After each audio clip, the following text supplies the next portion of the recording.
MKS IELTS एपमा फुल length test दिनु पर्यो भने कसरी दिने त्यसको बारेमा यहाँ चाहिँ देखाउन गइरहेको छु म। सबभन्दा पहिले यहाँबाट टेस्टमा जान सकियो अथवा यहाँबाट टेस्टमा जान सकियो। टेस्टमा गइसकेपछि अब यहाँ हामीसँग 8 5 40 वटा टेस्ट छन् र हामी चाहिँ एउटा टेस्ट चाहिँ तपाईलाई सो गर्न गइरहेको छु। जस्तो कि टेस्ट 1 गर्नु छ भने सिम्पली स्टार्ट द टेस्ट गर्नु होला।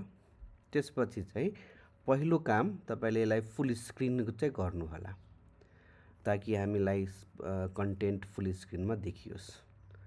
फुल स्क्रिन गरिसकेपछि त्यसपछि हामी स्टार्ट द फुल टेस्ट गर्छौं। Section 1. You will hear a woman telephoning for information about a festival. अब यतातिर तपाईलाई ट्रान्सक्रिप्ट देखाउँछन् लिसनिङको र यतातिर तपाईलाई क्वेशन देखाउँछन्। रियल टेस्टमा ट्रान्सक्रिप्ट हुँदैन।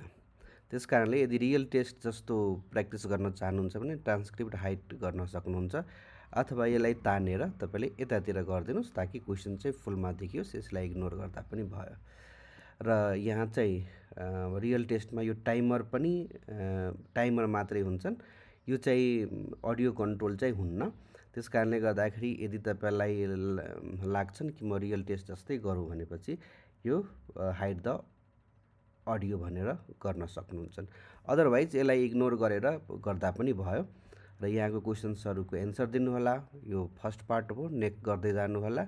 त्यसपछि पार्ट 2, पार्ट 3, पार्ट 4 गर्दै जानु होला। र यो क्वेशन गरिसकेपछि यसपछि तपाईले यहाँ हेर्न सक्नुहुन्छ टप राइटमा फिनिश द टेस्ट हुन्छन्। सबै क्वेशन गरिसकेपछि फिनिश द टेस्ट गर्नु होला। रियल टेस्ट जस्तै तपाईले कुनै क्वेशनलाई फ्ल्याग गर्नु भएको छन् भने त्यो क्वेशनमा फेरि फर्केर चाहिँ आउन सक्नुहुन्छ। जस्तो 34 नम्बरको फ्ल्याग गरे यहाँ चाहिँ यस्तो छन्। सपोज 13 नम्बरमा फर्किनु पर्यो भने यो प्यालेटबाट फर्किन सकियो। र यो टेस्ट फिनिश गरिसकेपछि त्यसपछि ब्रेक आउँछन्। तपाईलाई अब यो बेलामा एकछिन रेस्ट चाहिन्छ भने गर्दा भयो। अदरवाइज ब्रेकलाई स्किप गरेर रिडिङमा जानु होला। यहाँ रिडिङको प्यासेज देखिन्छन् र यो प्यासेजमा तपाईले हाइलाइट, कमेन्ट र डिक्सनरी पनि युज गर्न सक्नुहुन्छ। सपोज हाइलाइट गर्नु पर्यो भने सिम्पली यसरी हाइलाइट गर्न सक्नुहुन्छ। तपाईलाई डिक्सनरी हेर्नु छन् भने सिम्पली यहाँबाट डिक्सनरी हेर्न अन गरेको छन् भने तपाई यसको अर्थ पनि हेर्न सक्नुहुन्छ। र यो डिफरेन्ट फिचर्सहरु छन्, यो तपाईले युज गर्न सक्नुहुन्छ। यो हटाउनु छ भने क्लियर गरिदिने। र यो प्यासेज 1, प्यासेज 2, प्यासेज 3 गर्नु होला। त्यसपछि सबै क्वेशनको एन्सर दिइसकेपछि यहाँ फिनिश द सेक्सन गर्नु होला। र त्यसपछि चाहिँ फेरि ब्रेक आउँछन्।